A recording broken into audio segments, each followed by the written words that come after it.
A ideia dessa conferência de encerramento, então, é que a gente possa alinhar tudo, né? Falar dos pontos principais, assim, do que foi esse workshop.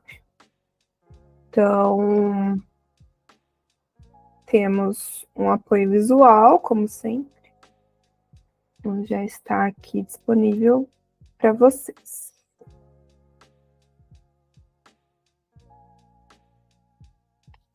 Então, a primeira coisa, né, que é muito importante é de agradecer, né, a todos, todas, todos que estiveram com a gente nessa semana. Então, a gente começou na terça passada, estamos fechando agora, e foi muito enriquecedor, né, as trocas que a gente teve. Então, pensando, né, lá na segunda, na terça-feira, enfim, né, antes de começar propriamente dito o workshop, nós tínhamos algumas expectativas de vocês que responderam nas inscrições, né? E eu salvei essa aqui, que pareceu bem interessante e engraçadinha, né, ao mesmo tempo. Uma pessoa falou que a expectativa com o workshop era de entender tudo que abrange acessibilidade para além de fazer rampa na inclinação certa. Mas também queria saber fazer rampa na inclinação certa. E acredito que isso, né, tenha dado exatamente o tom, né? Então, o que está na norma, o que a gente pôde ver ali, né? E também refletir além. Então, esse foi o nosso tom, né? E se olharmos essa imagem, por exemplo, ela nos traz essa amplitude do que é refletir sobre acessibilidade. Então, nós temos uma praia, não vemos o mar, mas vemos a areia. Então, esse espaço público de lazer e que pode e deve ser aproveitado por todas as pessoas. Nesse primeiro plano, temos um casal, né, um homem e uma mulher, duas pessoas. A pessoa aqui, né, a mulher está segurando um andador com rodas e aparenta já ser de mais idade, né?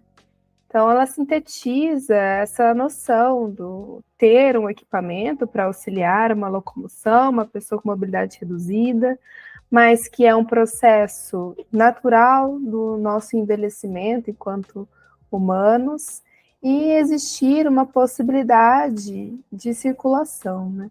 Então, ela parece bem interessante e ilustrativa para a gente recapitular tudo o que foi essa semana. Então, um dos primeiros pontos, né, que foram tratados foram um aspecto internacional, quais são os pactos, as convenções, e deu para perceber que a discussão ela é muito abrangente e ela foi até segmentada, né, em alguns direitos a partir de várias manifestações.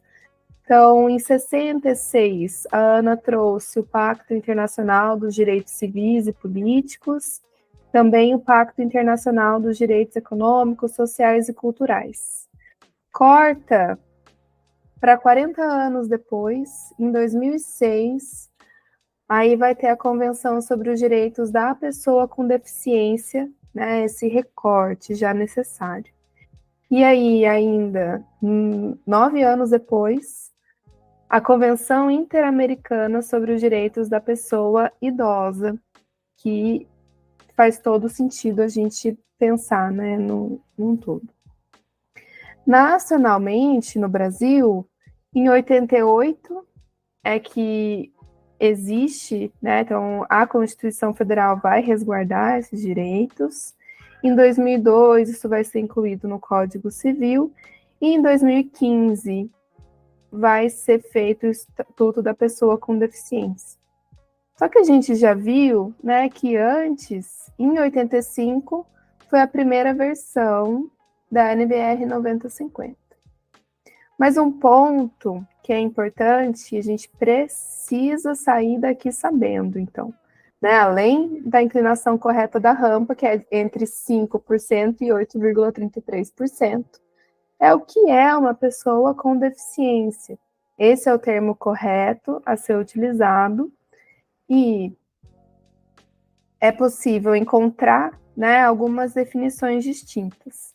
Então, um ponto super importante é reconhecer que a deficiência é um conceito em evolução. Então, isso é uma marca. Então, a gente está refletindo aqui e entendendo outros aspectos também que podem ser abrangidos. E no estatuto, então, né, da pessoa com deficiência, vai ter esse artigo 2º que fala que essa pessoa que vai ter um impedimento de longo prazo de natureza física, mental, intelectual, sensorial, e o qual, com a interação com uma ou mais barreiras, pode obstruir a sua participação plena e efetiva na sociedade, né, de uma forma igualitária. Então, é algo que impede essa pessoa de exercer os plenos direitos dela. E aí temos alguns símbolos já para irmos, né, fixando. Então, como sair só daquele símbolo da pessoa na cadeira de roda, muito estática, mas observar outras possibilidades que significam comunicação. Não são oficiais, mas são oficiosos, né? É possível entender ali do que se trata. E eu já tinha comentado, né? Então, em 85 vai ter a publicação da NBR 9050, e em 94, 2004 e 2015 são feitas algumas revisões, e a que está valendo, que é o que a gente tem que sempre ter ela debaixo do braço, é a de 2020, 3 de agosto de 2020. O que é importante de tudo isso? É a busca pela autonomia, então. Aqui tem 2 imagens que mostram uma pessoa com uma deficiência visual encontrando um mobiliário urbano, que vai ser uma barreira. E tem exatamente esse exemplo lá na NBR, né? Só que muda a orientação. Lá está vindo da esquerda para a direita, aqui da direita para a esquerda. Mas é uma forma de observar aquele desenho técnico na realidade, e vocês possam perceber que é até um exemplo lá de fora.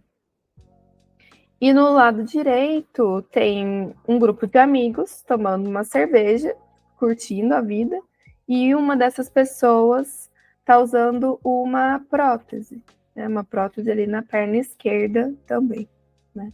Ele vai poder, talvez, ter uma mobilidade reduzida por conta disso. Então, a autonomia, independentemente da idade, da estatura ou da limitação de mobilidade ou percepção, ela deve ser garantida.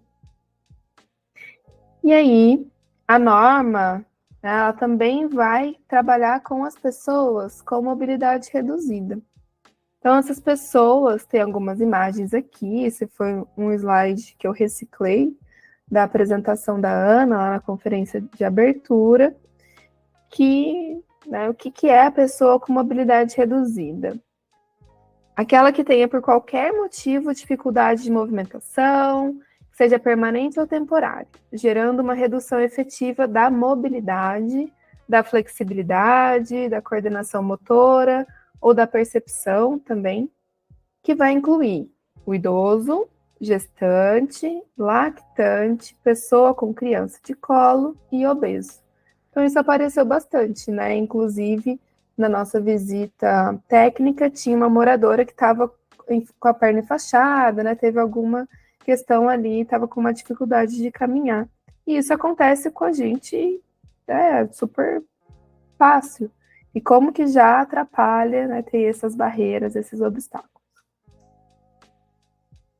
E aí, vimos, né, um pouco desse preâmbulo, esse entendimento dos direitos humanos, para entrar na norma. E a primeira coisa que a norma faz é nos dar os parâmetros antropométricos. E aí foi a primeira vez que eu estive conversando com vocês. E aí essa imagem, ela traduz, então, aquela discussão também feita, né, de uma representação de um homem de 1,70 até 1,80, né, essa cara aí do executivo, essa pessoa que comanda, né? E a gente colocou alguns questionamentos. Então, a gente vai percorrer rapidamente pela norma, né, cada ponto da norma a partir dos questionamentos que foram feitos. E aí fiquem à vontade também de falar alguns outros que vocês lembrem, assim, né, que eu fui pescando das relatorias, também de algumas anotações e da minha memória. Então, sobre os parâmetros antropométricos, a gente começou refletindo como que são os corpos humanos. Então, tem essas pessoas com deficiência, mobilidade reduzida, crianças, enfim. Então, não estão abarcando todos exatamente ali, né? Todos estão nessas categorias, pessoas em pé, pessoas sentadas e pessoas em cadeiras de rodas. E aí eu me recordo quando eu falei sobre o deslocamento do tronco, já tiveram algumas intervenções no chat falando que nem todas as pessoas têm a própria mobilidade do tronco, ou vão ter mobilidade das mãos, né, dos pés, enfim. E aí essa pergunta, né, quem que desenha e para quem que as coisas são projetadas normalmente? E a partir disso a gente foi desconstruindo muita coisa. Ou seja, a gente está querendo incluir essas pessoas agora, esse conjunto de pessoas que a gente quer, né? De raças diferentes, de, né, questões, a pessoa com deficiência, uma pessoa que não vai ter uma deficiência, mas todas elas juntas, posando também, muito mais agradável do que só aquele conjunto de homens brancos. Né? Em seguida, começamos a falar sobre os acessos e circulação. Então, onde essas pessoas começam a se deslocar. E aí tivemos alguns exemplos, aqui é o Boulevard Olímpico, no Rio de Janeiro, e a discussão foi sobre as calçadas. Então, a situação das calçadas hoje é melhor, mesmo em projetos recentes, né? E dos espaços públicos. Então, discutimos várias coisas, que tem uma inclinação de rampa de garagem, né? Não existe a faixa de serviço adequada. Então, nos leva à segunda pergunta, se a largura e a pavimentação dos acessos é adequada a todos os corpos. E também o próprio corrimão. Até uma dificuldade se é necessário uma escada, então em situações muito íngremes que vai ser necessário colocar uma escada, há corrimão adequado. E também um outro conceito muito importante que a gente não pode esquecer é a rota acessível. Então, nesse exercício anterior que fizemos, é quando a gente fala, não existe claramente o acesso, o caminho dentro da comunidade. Então, vai ser dificultado uma saída rápida, se for necessário. Então, uma inclusão de uma rota acessível. Ou em vários outros exemplos, né, objetos que a gente viu. Uma imagem ampliada, dá para perceber. Então, um grande equipamento, que é o Museu da Manhã, lá atrás a Ponte Rio-Niterói, que faz um serviço de mobilidade muito relevante, e toda a reforma dessa área portuária, que configura no Boulevard Olímpico a passagem do VLT, e, mais uma vez, esse aspecto muito seco, né, essa discussão também que foi feita sobre toda uma pavimentação.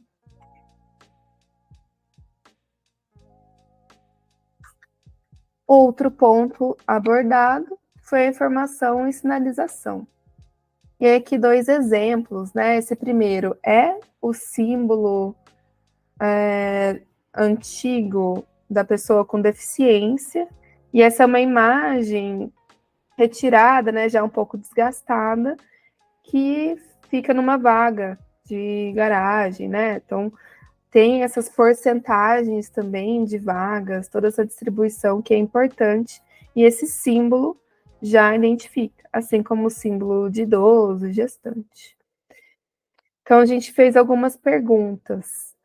Se as informações e sinalizações estão sempre atualizadas, então esse símbolo já não é mais o adequado, mas essa troca vai exigir que as pessoas se atentem, né? A norma acompanha a tecnologia? Então, no caso do orelhão, por exemplo, né, quase não se tem. Mas os celulares, eles têm possibilidade de serem acessíveis? Tem aplicativos, tem várias coisas. Vocês também foram comentando em relação a Libras ou em relação a pessoas com deficiência visual, que tem aplicativos sonoros, né, de leitura. Outro ponto importantíssimo, se a gente está cumprindo o princípio dos dois sentidos. Então, de sempre pensar em deficiências distintas, que vão ter estímulos sensoriais diferentes. E, por fim, se a pavimentação obedece o contraste. E isso foi falado aqui, então vocês fixaram, foi bem legal. Depois, tivemos uma discussão sobre mobiliário urbano e alguns critérios que devem ser seguidos, então observar se eles estão sendo cumpridos, por exemplo, não ter essas arestas muito vivas. E se existe o cuidado com as faixas de serviço na calçada para a instalação desse mobiliário. Não adianta ter uma calçada com uma faixa, né, de 1,20, mas não ter um espaço para o mobiliário de serviço, né, o poste, por exemplo, ou a vegetação, que foi bastante comentado aqui. Outro ponto que foi bastante comentado foi o terminal rodoviário em São Luís. Então, tivemos, né, pessoas, testemunhas oculares que comentaram e identificamos que não é uma boa execução dentro do desenho universal, dentro da acessibilidade. Por fim, e é o último ponto da norma, os equipamentos urbanos. E aí aqui eu vou trazer até uma fala da Natália, que ela coloca que esse é um tópico que abrange muitos dos outros. Esses equipamentos urbanos, eles vão agregar naturalmente já outros pontos abordados. E aí ficou uma reflexão, se as porcentagens PCD dos espaços estão sendo cumpridas, então, nos cinemas, auditórios, nos hospitais, né, os leitos, e a questão do lazer e o turismo, se estão seguindo as normas, né? No caso ali, dos quartos acessíveis para hotéis, tem alguns exemplos mais pontuais que são abordados aqui nesse tópico. E aí, outro conceito que foi muito falado e até explicado, né, lá para os moradores, e a gente não pode sair sem ter essa compreensão, né, que o desenho universal é quando se vai projetar, quando se começa. Então, dentro do Estatuto da Pessoa com Deficiência, é a concepção de produtos, ambientes, programas e serviços a serem usados por todas as pessoas, sem necessidade de adaptação ou projeto específico, incluindo os recursos de tecnologia assistiva. E na NBR 9050, tem 7 critérios de desenho universal no anexo A.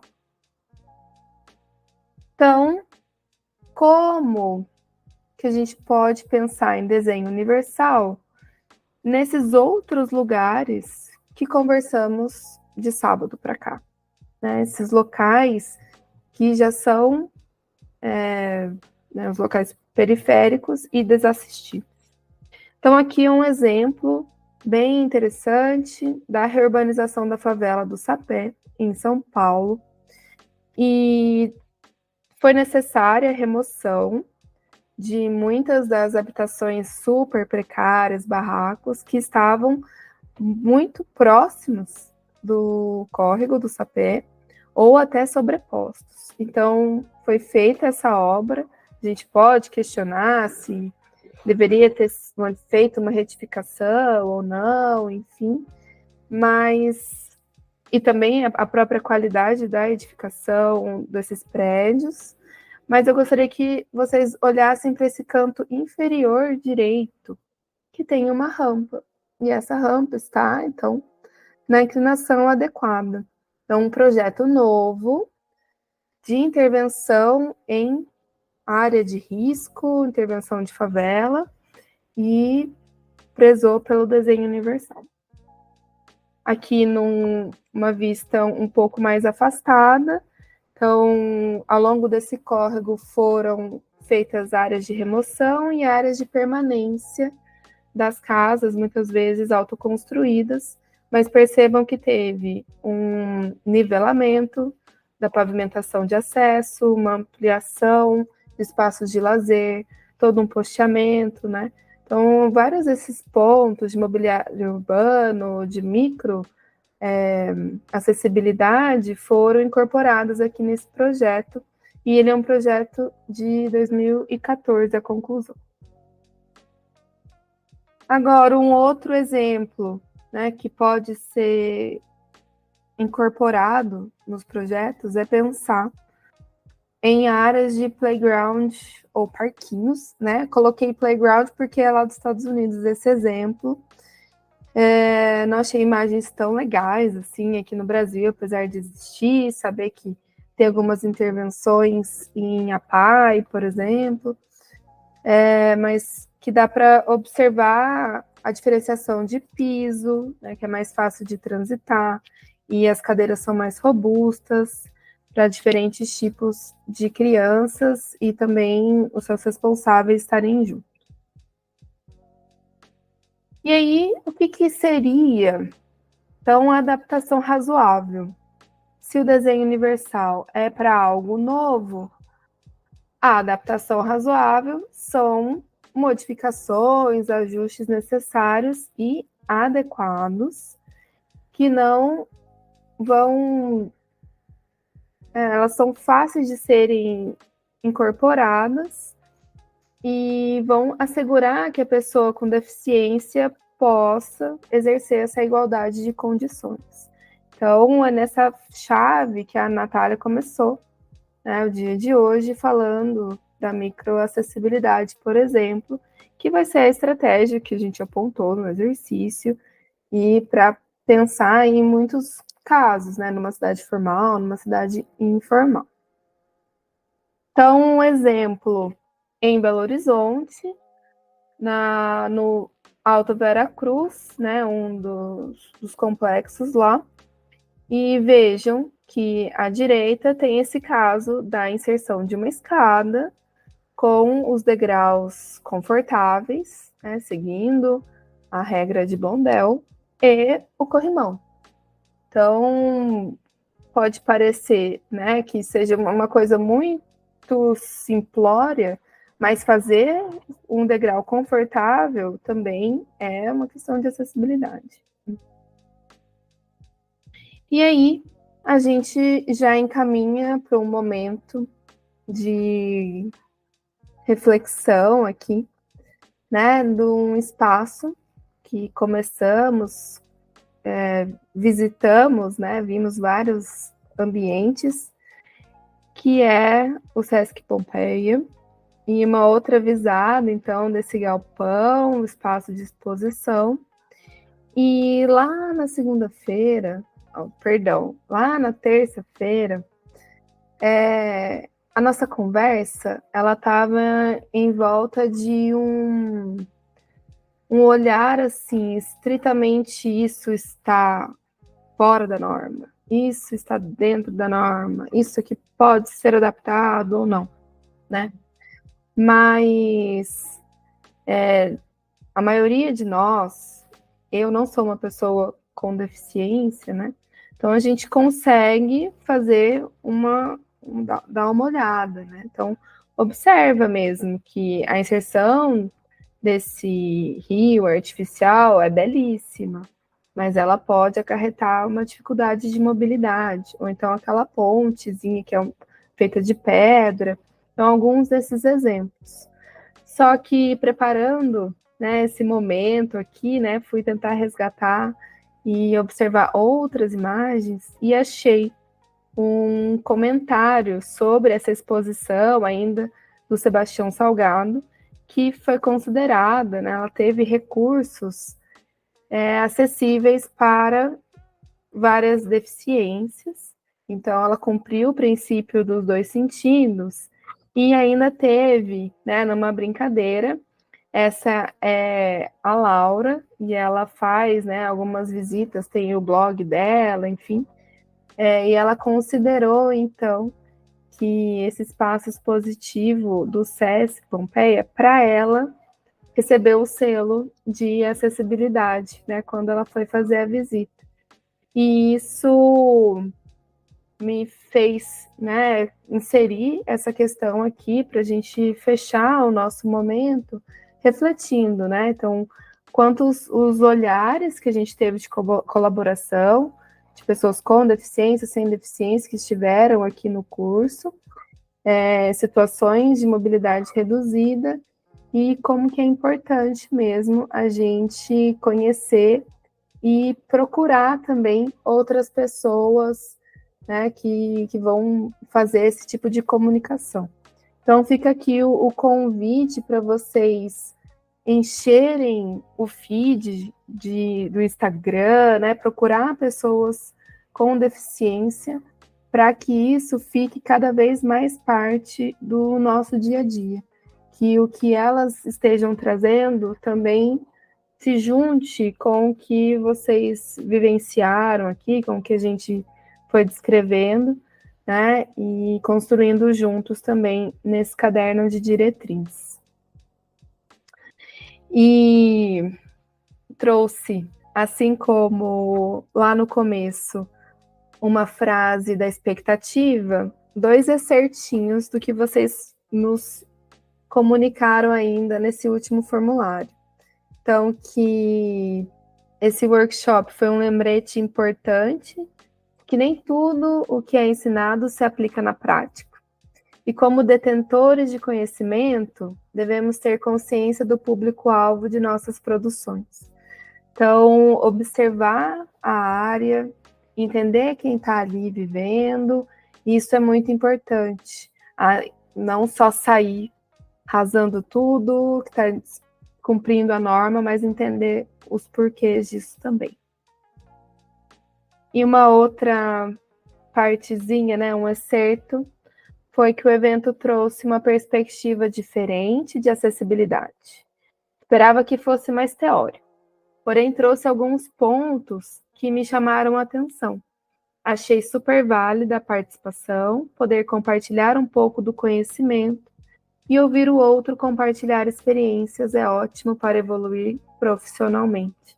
Então, exercer também a escuta, né? Então, isso foi muito legal e eu compartilho dessa observação dessa pessoa aqui também. E aí, sim, encerrando, né?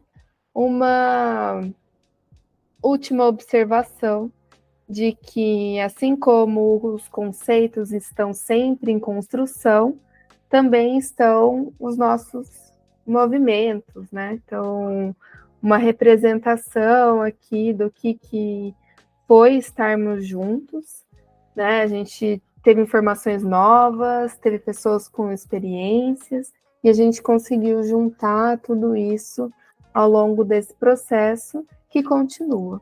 Então, a gente se propôs a elaborar o material juntos e em breve, né, vamos disponibilizar para vocês também. Mas fica um canal aberto aqui, tanto da Maitá quanto da Veracidade. Né? Então, é isso. Agradecemos muito por terem participado do workshop. E agora a gente gostaria de ouvir um pouquinho de vocês, né?